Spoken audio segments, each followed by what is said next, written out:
Les amis, bonjour à tous. J'espère que vous allez très très bien. Enfin, pour ceux qui nous regardent de très très bon matin. Pour une vidéo qu'on avait prévu de faire, hein, en tous les cas, c'est le débrief du match du Real Madrid et bien sûr de ce qui s'est passé en Première Ligue. Parce qu'en Première Ligue, il y a eu quand même.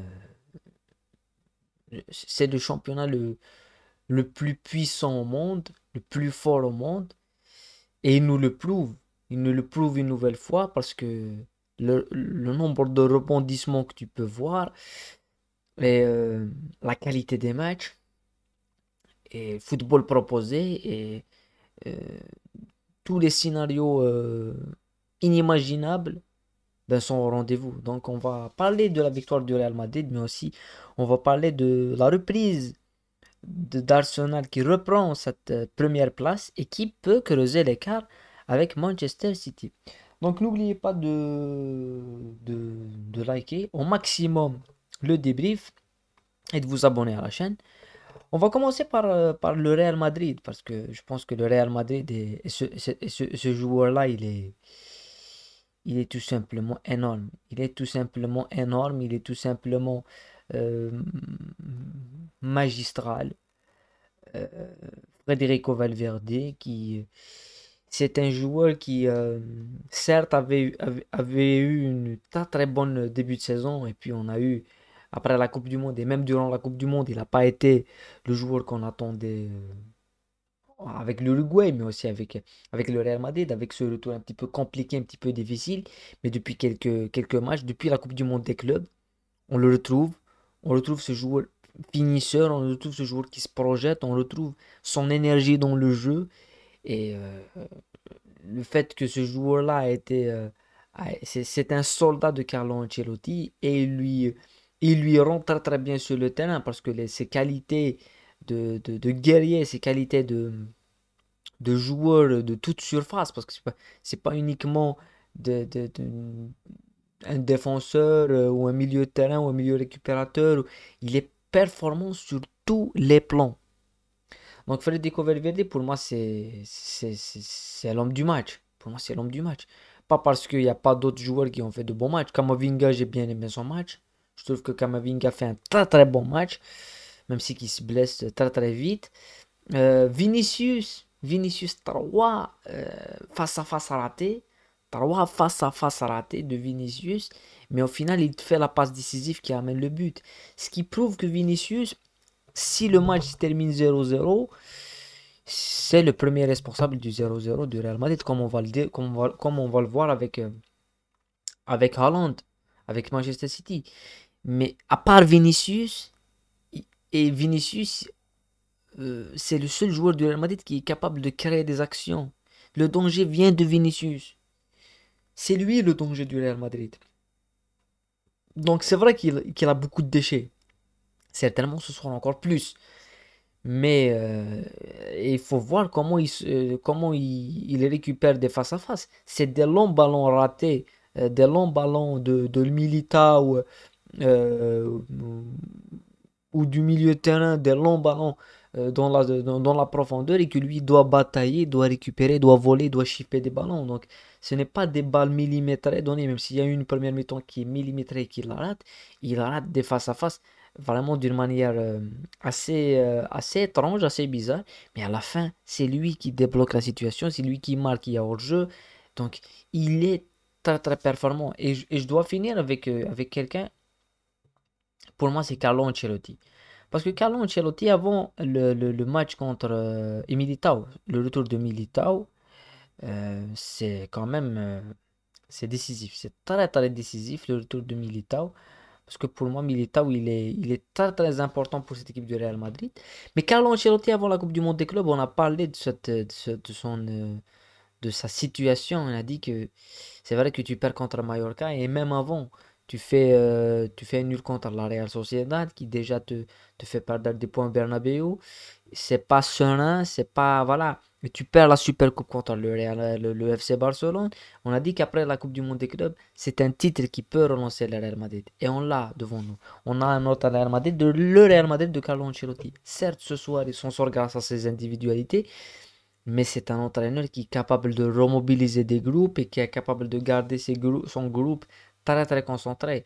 Donc, Carlo Ancelotti est toujours présent et il faut le saluer dans ce Real Madrid qui va jouer face à Liverpool en Champions League. Et c'est peut-être une nouvelle fois sans Benzema. Il faut juste la rappeler que ce soir, le Real Madrid a joué sans Benzema. Et il y a un Real Madrid avec Benzema et il y a un Real Madrid sans Benzema. Et donc, même sans Benzema, ils y arrivent à gagner. Donc, c'est très, très intéressant. Il y a eu la rentrée du jeune du Real Madrid qui rentre et qui fait deux passes décisives. Il est quand même très, très puissant. Ça commence très bien. Et ça met le Barça à 5 points. Un match de retard pour le Barça qui joue demain. Voilà, le Real Madrid, ils ont fait le travail. On va rentrer un petit peu maintenant dans la Première Ligue. Et la Première Ligue, il y a quand même le match de Arsenal. Arsenal euh, qui reprend la première place de Première Ligue après une victoire dans un match tout simplement monstrueux face à Aston Villa 4-2 avec le but à la dernière seconde avant le temps additionnel de Jorginho. C'est un symbole. Et c'est un match qui a pas très mal démarré pour Arsenal. Ils ont été menés deux fois.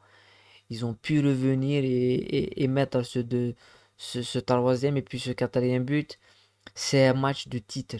C'est le match du titre. C'était le match qui pouvait permettre à Arsenal de rêver au titre. Parce que en cas d'échec, en cas de défaite ce soir face à Aston Villa, ça aurait été beaucoup plus difficile pour Arsenal. Mais ils y arrivent quand même à sortir une performance dans un stade compliqué avec Unai Emery en face. On a vu Unai Emery, on a beaucoup parlé de lui, sur lui et de lui aussi. Mais il a fait un très bon match. Moi, j'ai bien aimé Aston Villa parce qu'il ne méritait pas de perdre. Il méritait vraiment un match nul. Ils ont fait un très bon match. Mais voilà, Arsenal au biceps, au mental, ils ont pu. Et comme on l'a dit, cette victoire avec Jorginho, ça quand même, c'est un symbole de cette. Voilà, et Saka est toujours buteur. Voilà. Et d'un autre côté, ta City et l'autre symbole de l'échec, c'est Erling Haaland. Erling Haaland qui est quand même responsable du match nul et de la contre-performance, puisque City a mené pendant presque tout le match avec un but de Bernardo Silva, mais Wood à 10 minutes, même pas 10 minutes de la fin, 5 ou 6 minutes de la fin, il y arrive et il met ce but qui remet les pendules à l'heure. Un but partout entre Nottingham Forest, qui est sur une très très belle lancée depuis leur victoire face à Liverpool. Nottingham Forest, avant la Coupe du Monde, ils sont sur une très très bonne lancée. Et City qui tombe dans son piège. Mais quand tu vois le match et quand tu vois le nombre de situations ratées par Haaland et un face au but totalement vide de Erling Haaland, c'est un petit peu compliqué, c'est dur, c'est très très dur parce que on vient de parler de Vinicius, on a dit c'est pas grave de rater ta roi face à face parce que tu gagnes. Mais imagine tu perds ou tu fais match nul, c'est pas la même histoire. Et là, tu as Haaland qui sera sous les feux des critiques alors que Haaland, on va le voir, on va voir les résultats, les statistiques parce que il faut dire les choses. Et il y a eu quand même beaucoup de matchs avec la victoire d'Arsenal à Aston Villa. La défaite de Chelsea face à Southampton, ça, je pense que là, il y a un problème à Chelsea. Est-ce que Et même Potter, il a dit en conférence de presse, il a dit, il y a beaucoup de personnes qui pensent que je suis le problème. Ben oui, Chelsea, sur 19 matchs, ils ont gagné 4 fois. C'est pas normal. Et quand tu vois le match de Chelsea, tu vois les matchs de Chelsea en Ligue des Champions, on a parlé, on a débriefé face à Dortmund. Oui, il y a du positif, il y a du jeu et tout. Mais quand tu vois leur performance face à Fulham, où ils font nul, et tu vois leur performance à Southampton, il y a vraiment. C'est du n'importe quoi. Et d'un autre côté, tu as une équipe qui allait vraiment mal, qui est Liverpool, et qui commence à revenir. Qui revient avec deux buts, un but de Nunez et un but de Salah ou oui, de Nunez et de Gakpo. Et Liverpool qui revient doucement, doucement. Même s'ils sont très très loin, il faut pas se mentir, ils sont très très loin. Mais il revient. Mais voilà, City, il faut qu'on y aille et pour voir uniquement une seule chose, parce que il faut voir ça, il faut voir pour comprendre. 23 tirs pour Manchester City, 23 tirs contre 4, un seul tir cadré, un but pour Nottingham Forest, 6 tirs cadrés. La possession c'est 74. La précision de passe, voilà, ils ont totalement dominé cette équipe de Nottingham Forest. Et quand tu vois 23 tirs et que tu marques pas, tu marques un seul but, c'est compliqué.